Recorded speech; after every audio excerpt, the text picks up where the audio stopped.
Said Makhlouf parece un colombiano más, un bogotano más. Solo su tono de voz lo delata, su acento árabe que resiste a desaparecer. Un español que se entiende perfecto pero que le costó bastante aprender. Una colombianidad a la fuerza. Nosotros salimos del pueblo del 48, en mayo, en esta época del 48. Mi pueblo, no hay pueblo, le quitaron de la mapa. Si una persona no está nacida ahí y salió de edad más o menos de 15 a 12 años, 11 años, no se conoce que había un pueblo ahí. Yo he ido varias veces.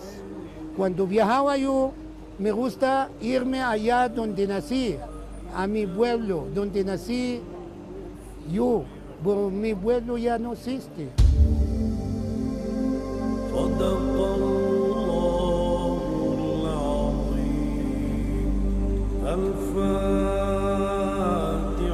Bajo sus lentes, una mirada perdida que parece buscar un horizonte, una respuesta. Sus días pasan entre la prensa internacional que lo pone al día con lo que pasa en su natal Palestina, y entre la vertiginosidad del centro de Bogotá. Mis hijos fueron algunos conmigo al pueblo. Dice, papá, ¿usted nació acá en esta tierra? Le dije, sí, yo nací ahí. Sus abuelos también nacieron ahí, porque no existe. Ponieron un manto judíos, unas casas al pie donde era el pueblo, y le llaman a Balot. Pero Makhlouf no es el único que tuvo que salir del Estado de Palestina. Experiencias distintas, pero con un común denominador, las que envuelven la vida de los miles de ciudadanos que llegaron a Colombia, especialmente al Caribe, después de vivir la confiscación de sus bienes por parte del gobierno de Israel.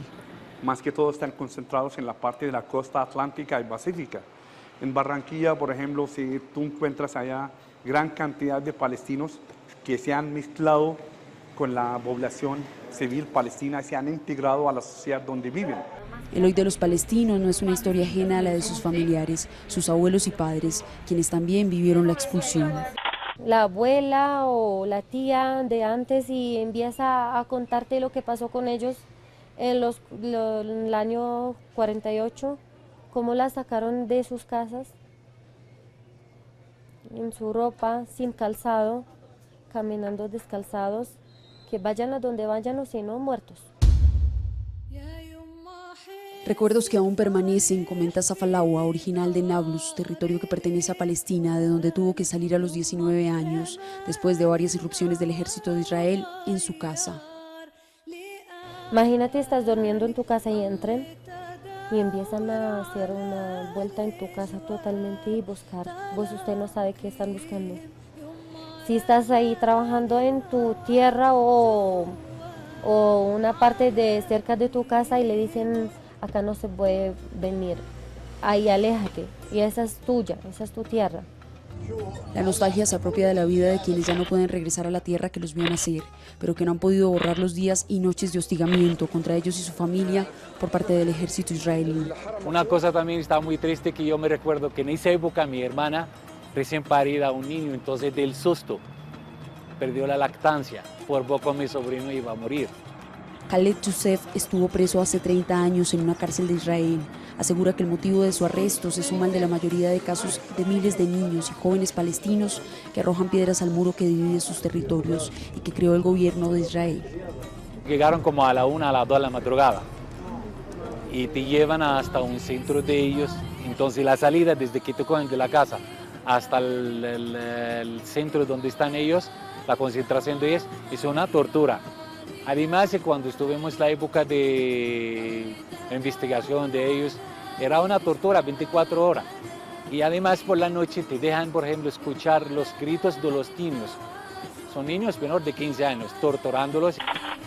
La prisión es uno de los tantos castigos que impone el ejército israelí, relata Ali Nofal. Su sobrino no contó con la misma suerte de Youssef. Que dispararon contra él, sí, porque había arrojado piedras contra los soldados israelíes. Sí, varias veces he visto la muerte de los palestinos a mano de él. de los soldados israelíes. Quienes son más jóvenes no narran vivencias distintas. Catherine nació en Ramallah y pese a su corta edad también señala haber sufrido por los constantes bloqueos que impone Israel en los territorios que conforman el Estado de Palestina. Vinieron unos judíos, aprovecharon que no hay hombres en la casa y entonces quisieron sacar a unas mujeres de la casa para cogerles las casas. Y entonces ese día todos los del pueblo se fueron para allá. Y entonces se cerraron, los judíos encerraron todas las partes de todos los pueblos. Por decir, de acá nadie puede salir, de acá nadie puede salir. De todas las partes dejaron encerrado. Un conflicto que ha sido contado por los medios de comunicación del mundo, respondiendo a influencias económicas y políticas, y que resume la ocupación a un conflicto de religiones. En el año 1948, Israel declara unilateralmente la creación de su Estado y se empieza a apropiar del territorio. Ya se ha venido apropiando meses antes, causando terror dentro de los palestinos, y en mayo del 48 genera lo que se conoce como el Nakba, significa la catástrofe en árabe, y lo que es una gran expulsión de cientos de miles de palestinos.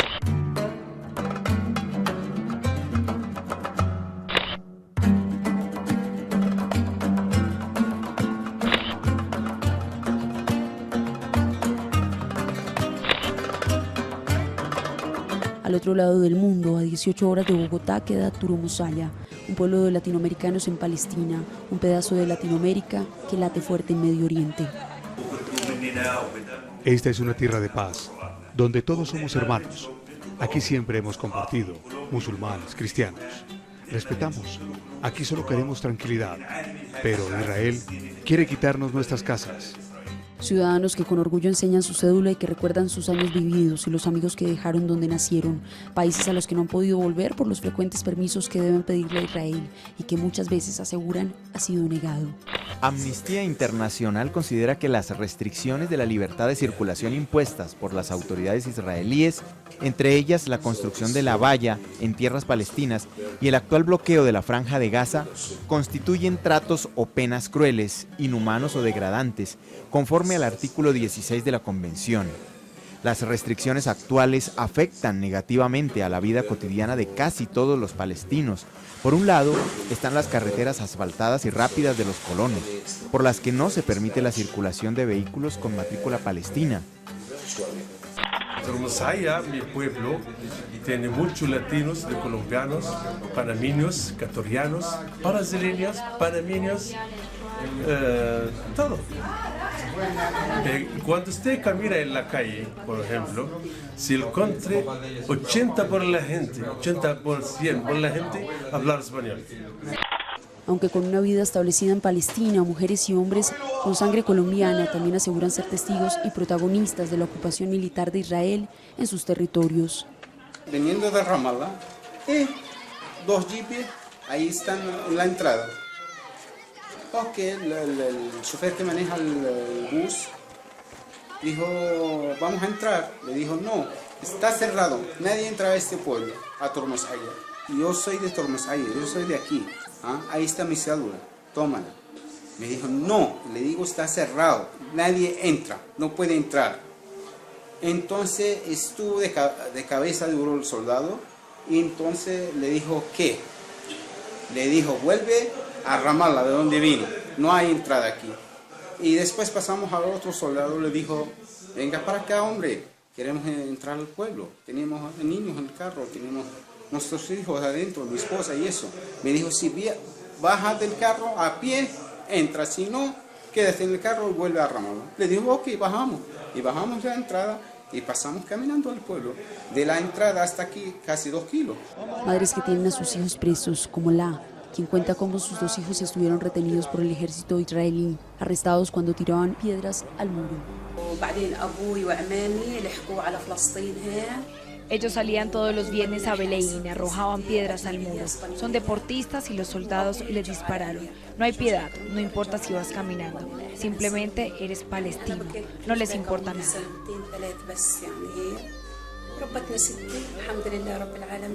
Un muro que fue planeado en el año 1973 por Ariel Sharon y que empezó a construirse en el año 2002.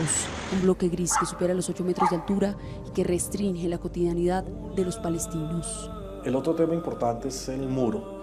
No se trata de una valla de seguridad, como lo plantea Israel, se trata de un muro en el sentido que es un muro de cemento de 8 metros de alto en sus zonas más bajas, llega a ser un muro de 14 metros de alto en sus zonas más altas, que rompe la linealidad de Palestina, hace que los recursos naturales queden del otro lado del muro, hacen que las zonas de pronto de mayor importancia estratégica queden del otro lado del muro.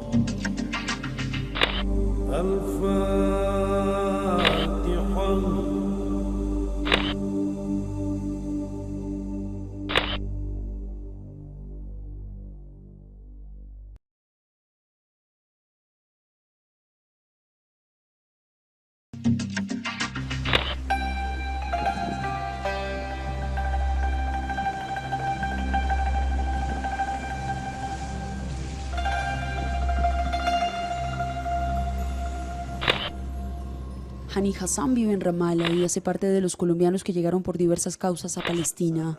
Hani conoció al líder Yasser Arafat en 1995 por condiciones propias de su trabajo en Colombia. Obviamente en Colombia el resto de mis hermanos nacieron allá, toda la familia fue creada allá. Nosotros nos integramos totalmente a la sociedad, culturalmente somos más latinos que otra cosa, ¿no? Y la vida, ¿no?, echó para adelante hasta que yo hice carrera, ejercí durante muchos años en Bogotá, y luego tuve la oportunidad, dadas las circunstancias, de acompañar a Arafat por instrucciones del Ministerio de Defensa. Hassan, a diferencia de los otros colombianos de Turmusaya, fue el encargado de coordinar la construcción del mausoleo. Cuenta con orgullo que fue el arquitecto donde reposa la tumba de quien fuera el líder más importante para el pueblo palestino, conocido en el mundo por su trabajo en pro de la causa palestina, Arafat, el eterno presidente de la Organización para la Liberación de Palestina. Entonces había que tener mucha garra, mucha capacidad de diseño y mucha paciencia. Y lo logramos. 5 años después, nuestro estudio de arquitectura pasó a ser uno de los primeros del país. Estos colombianos gozan de suerte y lo saben. Su resistencia los mantiene en sus casas, situación distinta a la que viven los que años atrás eran sus vecinos, que fueron desterrados y hoy hacen parte de los campos de refugiados. Muchos de los que están aquí sentados ya tuvieron que huir a otros países, dejar a sus hijos y volver. Sin embargo, no sabemos cuánto tiempo más podemos estar en nuestras casas. El plan expansionista del sionismo no tiene límites. Ya en varias oportunidades hemos visto cómo entran los soldados y tiran las cosas a la calle.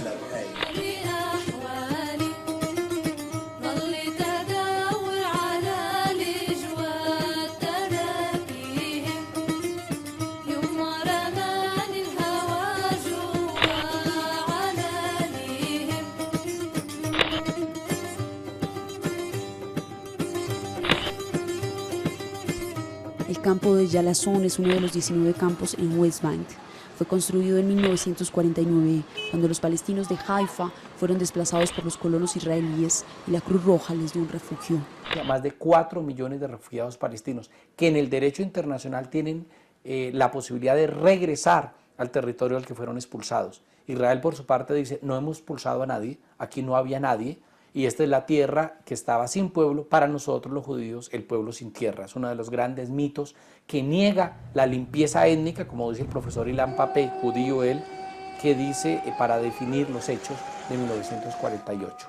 El mapa fundamentalmente, y el conflicto palestino hay que entenderlo desde finales del siglo XIX, no es una guerra milenaria, esto debe quedar claro.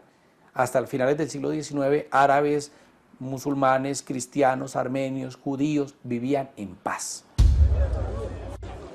Mahmoud Mubarak es uno de los tantos líderes sociales a quien reconocen los habitantes de Yalazón. Relata que su hijo Ahmed, de 20 años, murió a causa de los impactos de bala que disparó un soldado israelí, hecho que intenta causar miedo en los líderes que resisten ante la ocupación. El campo sufre constantemente de violaciones de derechos humanos. Hay decenas de mártires. Somos gente ocupada y tenemos derecho a resistir. No le basta a Israel ocupar nuestras tierras, también quieren asfixiarnos. ¿De qué vivimos aquí? De la ayuda internacional que muchas veces llega fuera de tiempo, porque el gobierno de Israel, un gobierno sionista, no permite el ingreso de la comida. Los afiches con rostros en su mayoría de hombres inundan las calles de los territorios que ocupa Israel desde 1948 a finales de la Segunda Guerra Mundial. En cada puerta hay un póster, cada casa tiene una historia y al menos una víctima. Las imágenes que están en las puertas aquí afuera, al lado en todas las casas, corresponden a los hermanos, hijos que ya no están, que no pertenecían a ningún grupo, simplemente fueron asesinados.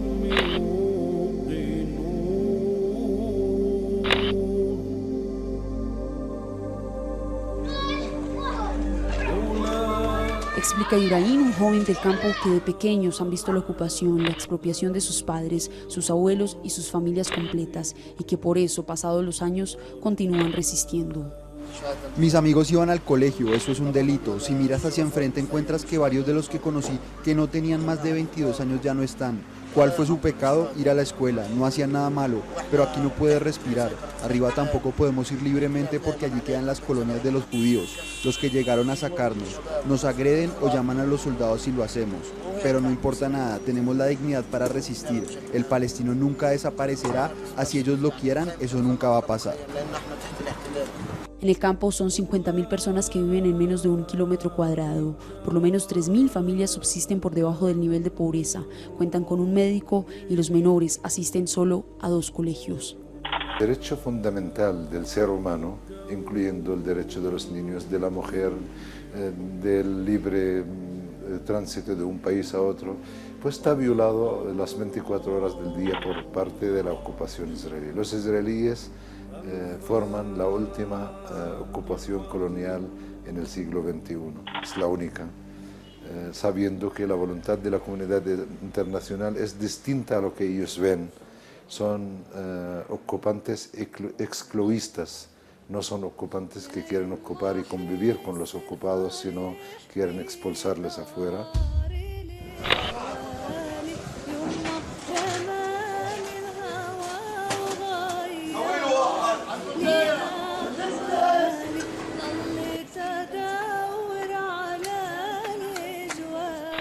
Ningún territorio de Palestina tiene condiciones distintas. Para ingresar al mercado, a la escuela y al médico, a diario es necesario enfrentar puestos de control, donde muchas veces no es posible llegar, por lo que la economía del Estado de Palestina día a día se reduce. La constante lucha por sobrevivir se ve amenazada cuando del otro lado del muro están los recursos del agua. Además, si el palestino tiene un mercado, no lo dejan trabajar. Bajo cualquier argumento vas a la cárcel.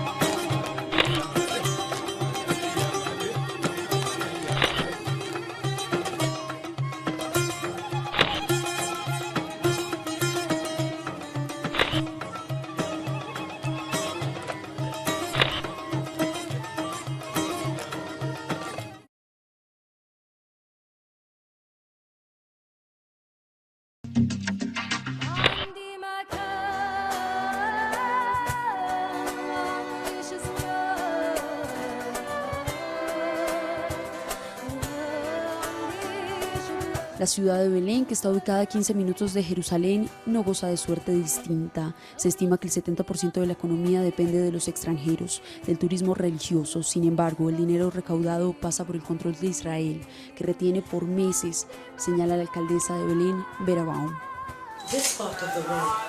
Belén se vio fuertemente afectada por la guerra de Gaza. Dependemos del turismo, por lo que la guerra nos afecta profundamente. El muro nos separó de Jerusalén y nuestra gente joven se ha ido a trabajar a Jerusalén.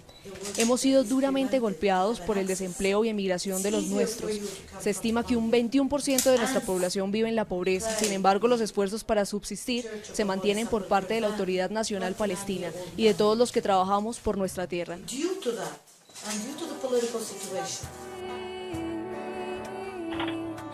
La violación al derecho internacional humanitario es constante, pese a que la Organización de Naciones Unidas, abiertamente bajo la resolución 242 de 1967, ha pedido el retiro de las Fuerzas Armadas israelíes de territorios que ocuparon y el respeto del pueblo palestino a vivir en paz. Invitamos a todo el mundo a que vaya y visite Palestina, que conozca la realidad en la que vive el pueblo palestino con sus propios ojos. O sea, el que visita Palestina no necesita de un guía que le diga, mira, este es un checkpoint o estas son violaciones por parte de Israel en contra del derecho internacional, porque esto lo va a ver con sus propios ojos.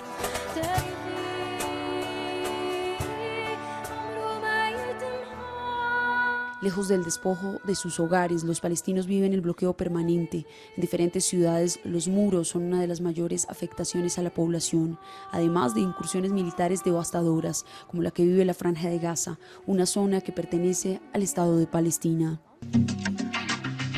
Cuando corría asustada a la calle, quedé herida en la pierna. Mi hija de 10 años murió y mi cuñada también.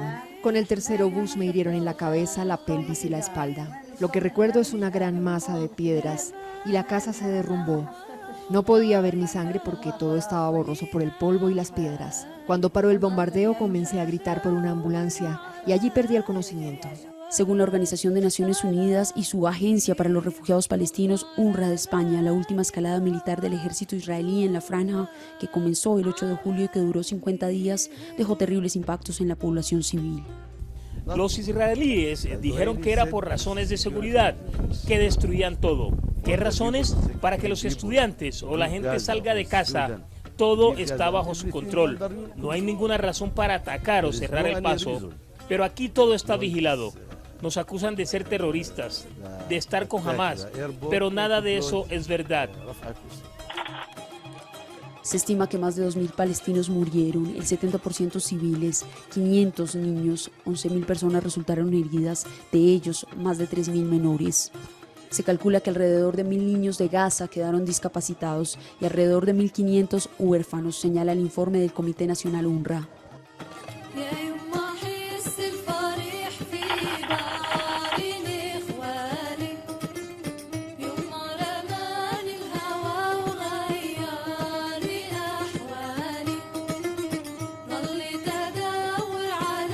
Eso quiere decir que ahora mismo hay una, digamos, investigación preliminar por parte de la Corte Penal Internacional sobre esa ofensiva israelí en contra de la Franja de Gaza, con un saldo de más de 2.200 palestinos, la mayoría eran civiles y entre ellos más de 600 niños palestinos.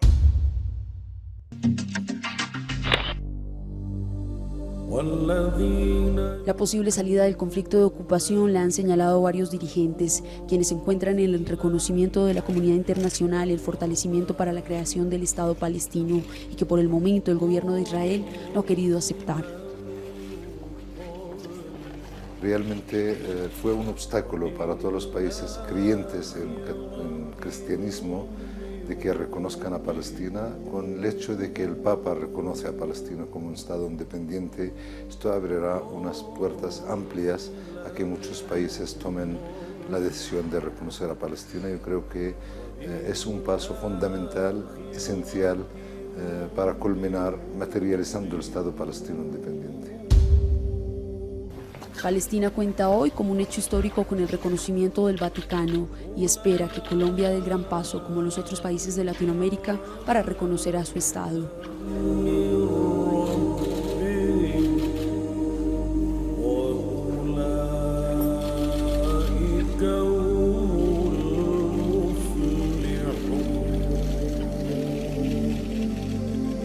Mientras tanto, 7 millones de ciudadanos palestinos desterrados y concentrados en diferentes lugares del mundo seguirán soñando, confiando en que algún día retornarán a su tierra.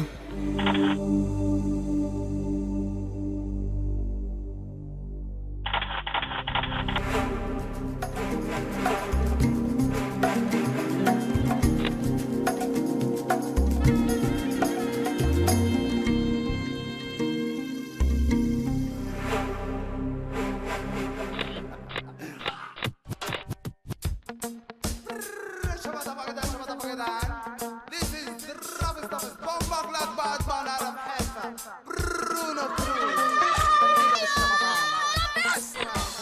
بدهم يانا اتأدى اتقير بدهم انه ورقتي تتوضى تتبير يقولوا هذا اسم هذا كسب نجم والسلوى وانا رافض انه رسالتي تتروى قد ما البايع حاله ناسي ناسه وملهي بمواله قد عاش اللي متابع حارته سامع اهل بلاده وبلاده بباله ازرعها ارويها فتح عين وغمض عين ولما هاي الارض زين تنارك بكره بتلاقيها ازرعها ارويها فتح عين وغمض عين ولما هاي الارض زين ثمارك بكره بتلاقيها ارفعها خليها على شجره عش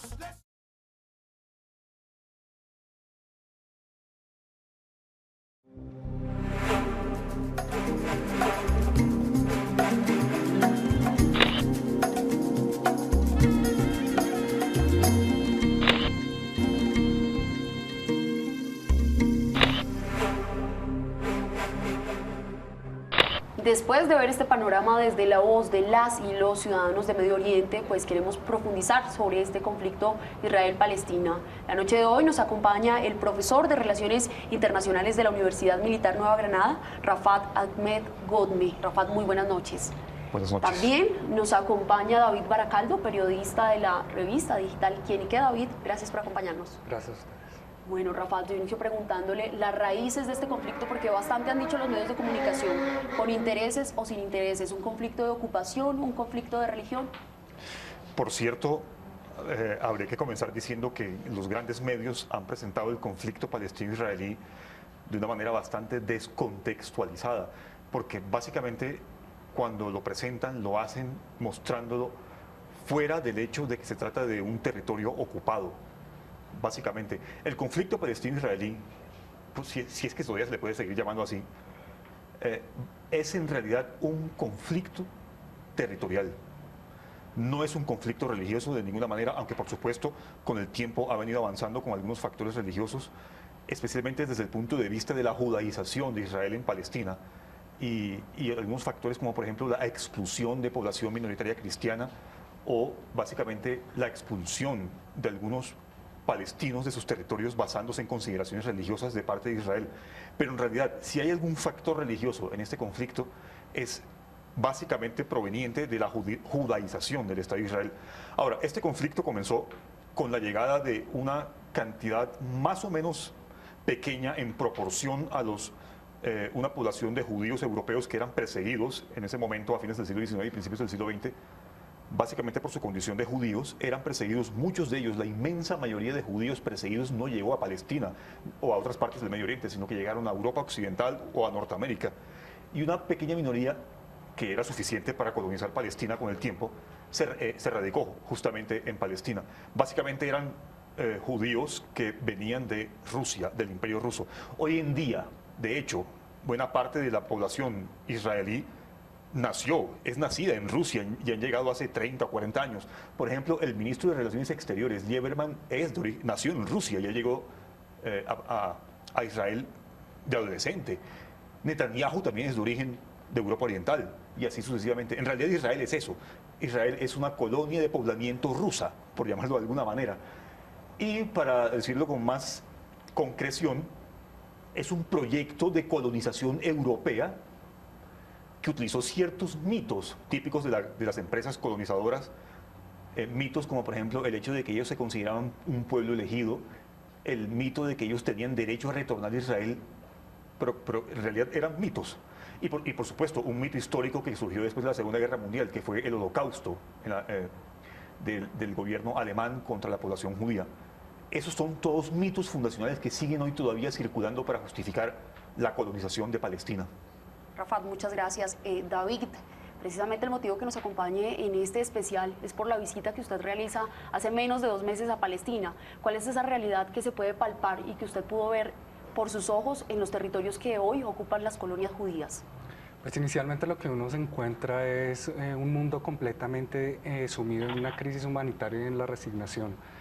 Desde Latinoamérica, que estamos a miles de kilómetros, no alcanzamos a dimensionar ¿Qué es lo que significa para una población estar rodeada por muros que son completamente infranqueables, estar también cercados por asentamientos militarizados que a usted le impiden la movilidad entre un pueblo y otro pueblo, que usted para, por ejemplo, ir de una ciudad a otra, a veces tiene que dar, que originalmente tendría un recorrido de 1 hora, 40 minutos, tiene que dar una vuelta absurda porque los controles israelíes no permiten que usted transite la ruta recta, sino que debe rodear otras ciudades y esto le toma 2, 3 horas.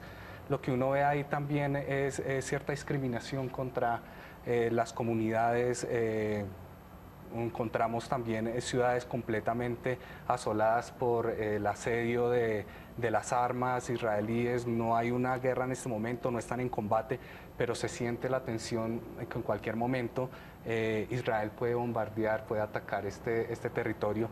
Y lo que uno ve son algunas ciudades que son estratégicas para el pueblo palestino, que están completamente aisladas, a las que no se les permite transportar sus alimentos, sacar sus productos, comercializar, porque tienen restricciones de parte de tránsito en especial, que es un derecho básico, la libre movilidad, y no se les facilita comercializar sus productos. Luego esto los asfixia y los termina aislando y cerrando en un territorio que no tiene cómo defenderse. Ellos no tienen ejércitos, no pueden responder a los ataques israelíes, no pueden de alguna manera solamente someterse o resignarse a la situación que les imponen y a la ayuda internacional, que de alguna manera la comunidad internacional está solidarizándose un poco con la causa palestina. Mire, usted menciona sobre la ayuda internacional y uno pensaría, Rafat, que la Organización de Naciones Unidas definitivamente ha sido fundamental en el reconocimiento primero del Estado de Israel y dos, pues en también reconocer que Palestina tiene derecho a vivir en paz. ¿Cuál desde ese punto de vista ha sido ese punto de la Organización de Naciones Unidas y de la comunidad internacional? Bueno, en realidad una de las causas fundamentales del estancamiento del conflicto palestino-israelí y en parte del surgimiento de ese conflicto es la resolución que crea al Estado de Israel y al Estado de Palestina en 1947. En primer lugar, porque las Naciones Unidas no tiene ningún mandato para crear estados. Así que ese acto en sí mismo constituyó un problema, porque crea 2 estados en Palestina, uno que iba a ser parte de lo que es hoy Israel y el otro que iba a ser para el Estado árabe palestino y que actualmente está ocupado por Israel, por cierto. Entonces, eso depende de cómo llamemos o cómo interpretemos el rol de la comunidad internacional. En realidad, si el rol de la comunidad internacional debería presionar o funcionar para solucionar este conflicto que lleva estancado más de 6 décadas, yo no confío tanto en las Naciones Unidas, entre otras cosas porque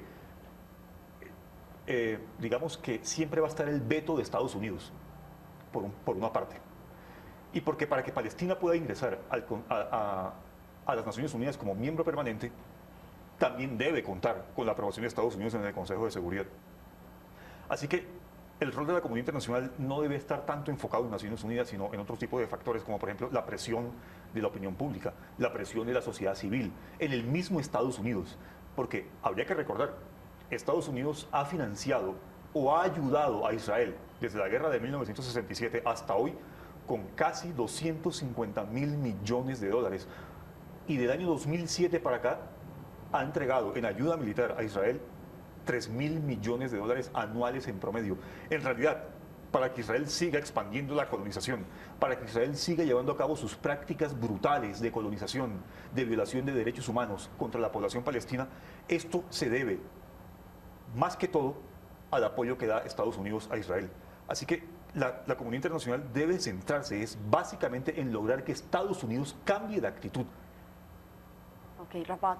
David, ¿se puede hablar de un apartheid desde lo que usted vio, desde las calles que usted alcanzó a recorrer en Palestina? ¿Se habla de segregación? Curiosamente, con varias de las personas con las que pudimos hablar en Israel, y tanto en Israel como en Palestina, mencionaban esa palabra. Uno como latinoamericano le parece una palabra un poco brusca para intentar comparar lo que sucede entre Israel y Palestina con lo que sucedió en Sudáfrica, pero curiosamente muchas de las personas empiezan a identificar esos elementos que a uno lo hacen pensar en por qué sí puede haber un apartheid.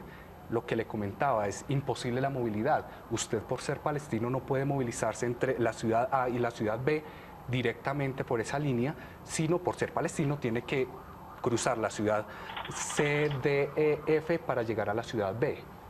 Eso es un elemento segregatorio. Recientemente, por fortuna, no prosperó una iniciativa que pretendía que las comunidades palestinas que vivían en Cisjordania no pudieran abordar el mismo bus de los hebreos porque esto era un supuesto riesgo de seguridad para estas comunidades. Entonces, muchas de las personas que trabajan en Cisjordania, en Israel, que son de Cisjordania, tendrían que haberse movilizado en otro tipo de buses a otras horas diferentes para supuestamente no significar un riesgo de seguridad para los israelíes.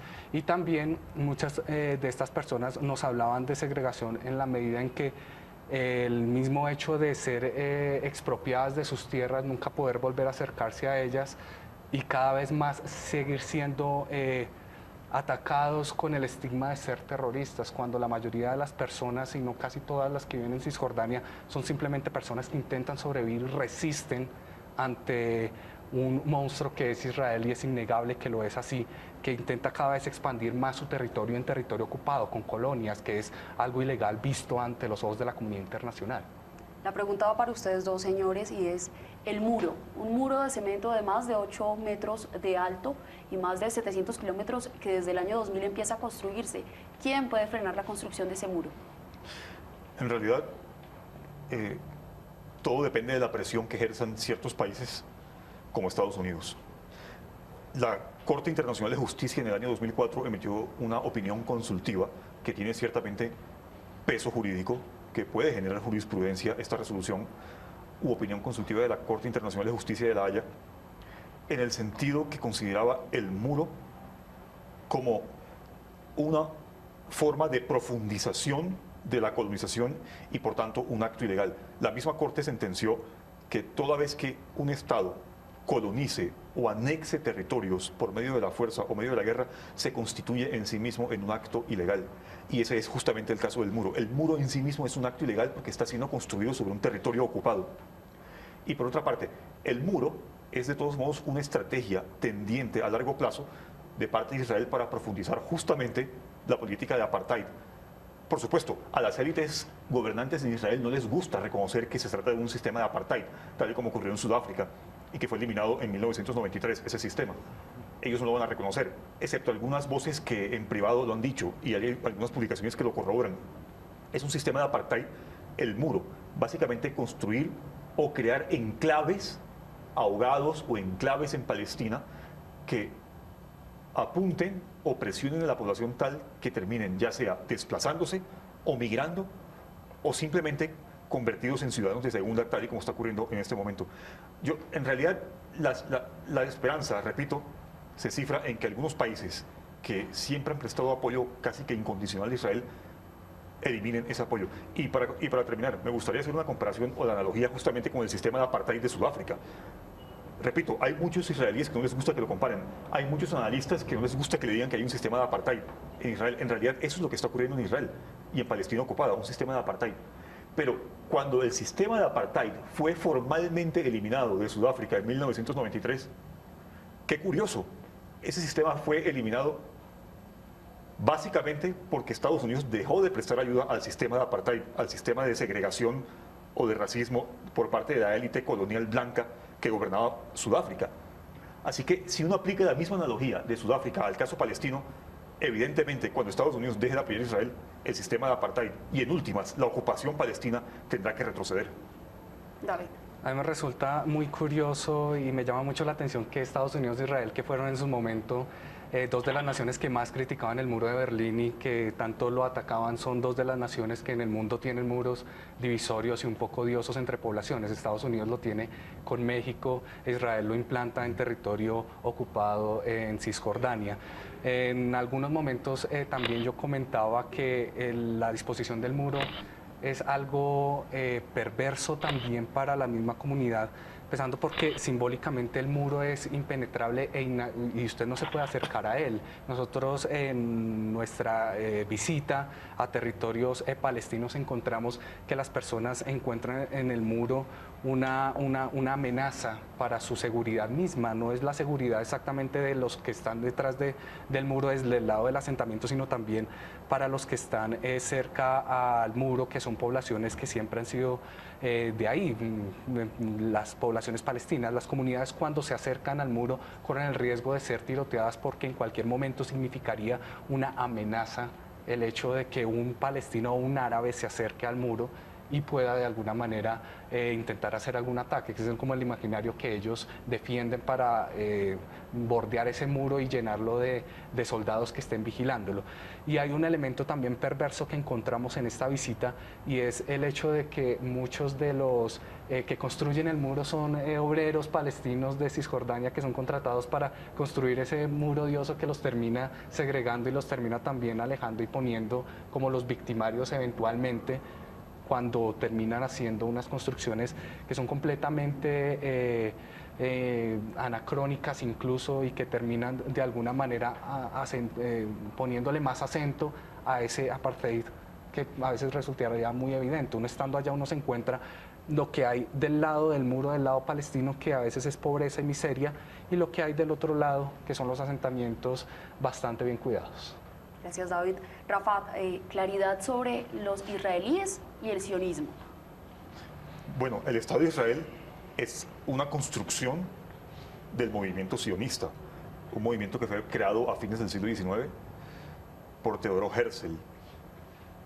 En realidad, lo que habría que distinguir es entre judíos no sionistas, que son la mayoría de judíos en el mundo y que de hecho no son partidarios del Estado de Israel, o muchos de ellos no son partidarios de las políticas de colonización que lleva a cabo el Estado de Israel contra los territorios ocupados palestinos. Pero para ser honesto, la mayor parte de judíos que hay en el mundo son incluso o antisionistas o son partidarios del Estado de Israel, siempre y cuando se reconozca o se respete la existencia de Palestina como otro Estado de acuerdo a las fronteras de 1967. Y si uno mira a los judíos que hay, por ejemplo, en Estados Unidos, que en Estados Unidos son más de 12 millones de judíos, muchos de ellos, de hecho, condenan enérgicamente las acciones del Estado de Israel. Ahora, también habría que reconocer que dentro de Israel hay muchos ciudadanos israelíes que son antisionistas, especialmente de la izquierda, y sobre todo de la izquierda radical en Israel. Y también hay otros judíos que son de la minoría religiosa ultraortodoxa, los Haredim, que tampoco son necesariamente partidarios del Estado de Israel. De hecho, para la religión y la civilización judía en general, el Estado de Israel es una de las principales ofensas que hay para el judaísmo. Es por eso que no son partidarios del Estado de Israel, porque el Estado de Israel se considera a sí mismo como el centro de recepción de los judíos del mundo. Y sucede que los judíos del mundo no se sienten israelíes, sino que se sienten norteamericanos, alemanes, colombianos, y ellos dicen que no aborrecen esa idea de hacerles creer que ser judío es sinónimo de ser israelí. En realidad no lo es. Ser judío es simplemente ser parte de una religión, de una comunidad religiosa. Y el sionismo, en cambio, es un proyecto político creado por colonos europeos, tanto en aquella época como hoy en día. Como dije hace poco, en Israel todavía siguen llegando muchos colonos de Europa. La élite gobernante incluso nació en Europa. Pero utilizan justamente el judaísmo como un instrumento ideológico, ya sea para justificar en un principio la creación del Estado de Israel y hoy en día para justificar su expansión, utilizando el judaísmo como fuente legitimadora del Estado de Israel y su colonización brutal. Y eso es lo que ofende a los judíos. Ahora, para terminar, digamos que el Estado de Israel, como una construcción del movimiento sionista, no va a descansar hasta completar la construcción de todo el Estado en los territorios ocupados. De hecho, hay algunos miembros del movimiento sionista que son partidarios incluso de expandirse más allá de los territorios ocupados palestinos. El sur del Líbano, parte de Jordania, parte de Irak, el Sinaí. Eso es lo que se conoce como los maximalistas del movimiento sionista. Es decir, la creación de un Eretz Yisrael, el gran Israel, la gran concepción del Estado de Israel basado en una supuesta mitología bíblica. Muchas gracias, Rafat. David, cuando usted viaja a Palestina, ya basado en los libros y en lo que usted ha leído, claramente se dice que musulmanes, católicos, han convivido entre ellos. Usted llegó, encontró familias, de pronto donde sí existieran esas diferencias religiosas, lo cual le diera a usted de pronto la razón en que este no es un conflicto definitivamente por religión. Sí, evidentemente en todas las ciudades palestinas es muy curioso encontrar a varias de las profesiones religiosas, e incluso hay judíos en varias de estas ciudades. El ejemplo de la diversidad más grande vendría siendo Belén. Belén es una ciudad en territorio palestino en Cisjordania que es mitad cristiana, mitad musulmana, no han tenido ningún problema con ellos. Pero el polvorín grande que sí mezcla las tres religiones y que siempre ha estado en el centro de este hervidero vendría siendo Jerusalén, porque están los lugares sagrados, siempre ha sido reclamada. De alguna manera Jerusalén es donde uno encuentra más evidente, pero al mismo tiempo con más calma, una tensa calma, el verdadero conflicto, cuando no es el conflicto de tierras del que habla Rafat, que es el verdadero conflicto, sino ese conflicto que se disfraza detrás del de tierras o delante del de tierras, que vendría siendo el conflicto religioso. Y no hay que olvidar que el judaísmo pues ortodoxo necesariamente reclama Jerusalén, no solamente eventualmente como la capital, sino también para destruir y reconstruir el templo histórico de Salomón. ¿Cómo reconocen ustedes o cómo mejor leer ese reconocimiento del Vaticano al Estado de Palestina que se da hace unas semanas? Hay dos lecturas. Una primera es que esto hace parte de la estrategia diplomática de la autoridad palestina, tendiente, por un lado, a legitimar su existencia como Estado y su derecho a existir como tal, de acuerdo a las fronteras establecidas el 4 de junio de 1967, esa es la fecha que se tiene como punto de referencia para la resolución de los dos estados, porque recuerden que fue la fecha en que comenzó la guerra árabe-israelí de los 6 días, cuando justamente Israel ocupa el resto del territorio palestino, que estaba en manos de Jordania y de Egipto. Entonces, la estrategia de la autoridad palestina hoy en día consiste en legitimar la existencia y el derecho de Palestina como Estado. Recordemos que en la comunidad internacional hay más de 130 estados que ya reconocen a Palestina como Estado, bajo el estatus de ocupación, ciertamente. Y por otro lado, es, digamos, una estrategia diplomática de la autoridad palestina tendiente a aislar más a Israel en la comunidad internacional. Esa es la primera lectura. Ahora, ¿qué tanto lo ha logrado? Eso está por verse. Pero la segunda lectura, a mi juicio, y esto es una opinión un tanto más personal, es que esa estrategia, de todos modos, no va a convencer a Israel. Digamos que es una estrategia que apunta más al liderazgo palestino, es una estrategia que apunta al aumento de la popularidad y la legitimidad del liderazgo palestino con los palestinos de Cisjordania, no tanto los de Gaza, aunque por supuesto algunos en Gaza sí lo van a hacer. Pero no es una estrategia que ayude a aliviar mucho el sufrimiento de la población palestina, porque es una estrategia en el alto nivel político y diplomático. Pero en realidad lo que más requieren los palestinos de a pie es la resolución de los dos estados, por un lado, y la vuelta de la población refugiada que está en los países vecinos, sobre todo en el Líbano, Jordania y otras partes del Medio Oriente. Es decir, el ciudadano palestino no le interesa tanto qué está haciendo hoy en día la autoridad palestina en la comunidad internacional, si va a demandar a la Corte Penal Internacional, o que si va a la ONU, o que si va a la UNESCO. Digamos que eso al palestino del común, digamos, ¿cómo le puede solucionar sus problemas? Que son problemas de la colonización brutal, de la represión, la tortura, el desplazamiento forzado, etc. Entonces, en síntesis, yo creo que esta segunda lectura apunta a decir que es una estrategia diplomática, digamos, que aumenta la legitimidad del liderazgo palestino, pero en últimas creo que tiene ese problema contra la población misma. Pero el simple hecho también de estar logrando estos avances está visibilizando un problema que hasta hace unos años no era de alguna manera comprendido por la comunidad internacional. Pero hay un riesgo, David. Sí. Y es que esto puede radicalizar más a la derecha israelí. No, lo ha hecho porque evidentemente cuando Palestina quiso denunciar o iniciar los trámites de denuncia a Israel ante la Corte Penal Internacional, sencillamente Israel lo bloqueó económicamente. Curiosamente por el tema del Vaticano, nosotros en Quienique pudimos hablar con una de las personas que está encargada de la diplomacia, ejerciendo esa diplomacia palestina para intentar convencer o llamar a más países adeptos para que reconozcan al Estado palestino, y nos anunciaba que a final de año más de la mitad de Europa es el continente que prácticamente no ha reconocido en casi su totalidad al Estado palestino, podría reconocerlo. Siento que estas ayudas diplomáticas de alguna manera no son la solución, pero están empezando a presionar poco a poco para quitarle más legitimidad a la causa israelí y dársela a la causa de Palestina. Y la causa palestina no es la solución de eliminar a Israel del mapa. Ellos están abogando por una solución de los dos estados. Vamos a ver si esto pudiese ser de alguna manera posible. Al periodista David Baracaldo y a Rafat Godmed, gracias por acompañarnos en este especial, Las Voces del Destierro Palestina, 67 años de ocupación. Ustedes ya saben, la cita es en 8 días con otro especial.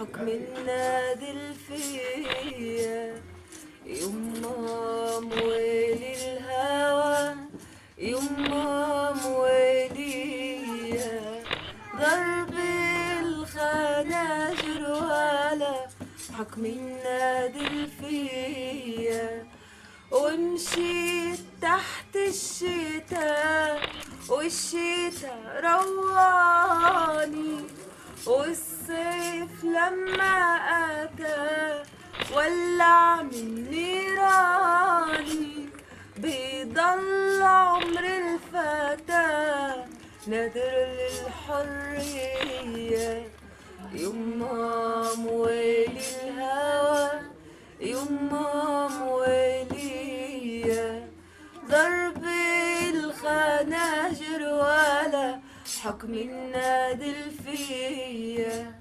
بارودي في الجبل أعلى من العالي ومفتاح درب الأمل يطلع من رجالي يا شعبنا يا بطل بفديك بعيني يما